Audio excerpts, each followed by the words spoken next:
So now, let's welcome our fourth contestant for the evening. Our fourth contestant is Toastmaster Davidian, and his speech title is Understanding Plato. Understanding Plato, Toastmaster Davidian.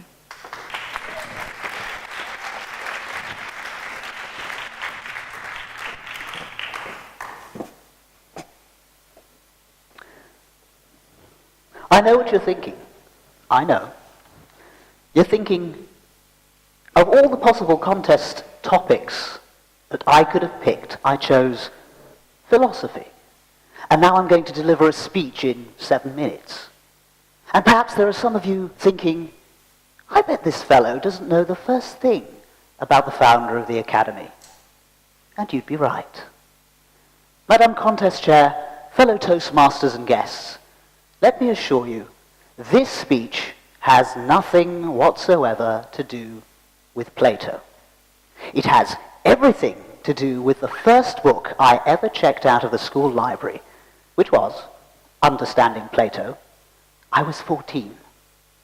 As soon as I saw it, I knew I had to have it. I felt so sophisticated. I thought, first, I'll understand Plato, find out what all the hoopla is about. Next, I'll devour Aristotle, retrace my steps for Socrates, and simply hoover through the rest of the section like salted peanuts, all the way to Spinoza, Schopenhauer, and Sartre. Unfortunately, it would appear that understanding Plato was the equivalent to social media clickbait. It sounded good as a title, but when I got to the content, well, it became very clear that there was going to be no understanding Plato. It was the most boring material I had ever read up to that point. But I mention this little literary dalliance because I think it's an excellent example of what I'd like to persuade you is a mark of a life well lived. Audacity. By checking out a book for which I was not yet intellectually capable of absorbing, I was signaling that if there were higher principles around which life was designed, I wanted to know. I would not be deterred by the ordinary. I would not be held back by not being ready. I would not check out yet another choose-your-own-adventure book. Now, admittedly, audacity does tend to get a bit of a bad rep, It smacks of the impertinence of the provocateur, or the outright arrogance of the narcissist.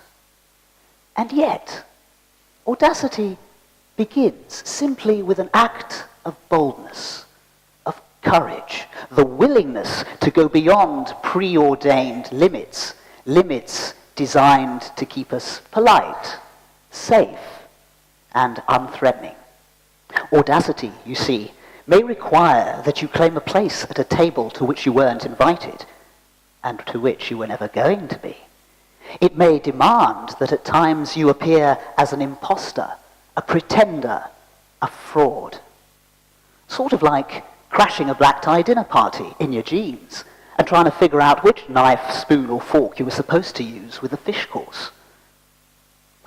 And, by the way, audacity is not simply feeling the fear and doing it anyway. It's something deeper than that. It's about finding out a worth you didn't know you had and hadn't been, perhaps, encouraged to discover. A worth you'd buried because of the price to be paid for breaking with tradition, or carefully regimented norms, or even perhaps family preference. And if audacity is provocative, that's because, just like Rosa Parks refusing to give up her seat during the US civil rights struggle, audacity will very often unmask unfair privilege or unintended exclusive access to something valuable and precious, even when it's as basic as one's dignity. However, audacity doesn't have to be a public act of defiance. It can be a very private moment of giving yourself permission to do something, to dream something. Around the time that I was trying to understand Plato, I was also, don't laugh, trying to teach myself the highlights of the three tenors. Remember Pavarotti and company? Well, whenever I was home alone, I would slip out the CD booklet from the box and attempt to sing through the verses. Yes, in Italian. Now, I sounded terrible. But flash forward several years and amateur voice lessons later, and one day I found myself singing Mozart's Tuba Mirum movement from the Requiem to a packed auditorium. Now, the people there hadn't come exclusively to see me, but even that little moment would not have been possible without audacity. At university, I was picked for the varsity fencing team. I'd never fenced before. And so I'd turn up at all the tournaments feeling invariably like the biggest phony imaginable and would lose most of my fights. But there I'd be in my borrowed armor, trying to stab competitors who, at times, would turn out to be Great Britain Olympians. That wouldn't have happened without audacity. At film school, having never previously picked up a camera, every crew member or actor that I would run across would tell me of all of my artistic and technical shortcomings. They would throw it in my face as if it were my fault. I kept expecting that I'd be bitten by a radioactive spider, or discover that one of my parents was a mutant, or at the very least that I could travel through time so I could go back and fix all the mistakes that I was making.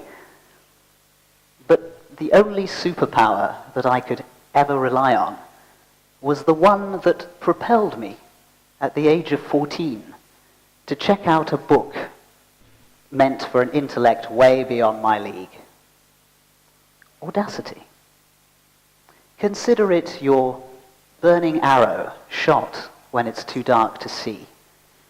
The capacity to say no when everyone around you that you considered admirable and good might have said yes. Your friend from the wrong side of the tracks who's got your back when everything else is going to hell. Audacity. Madame Contest Chair.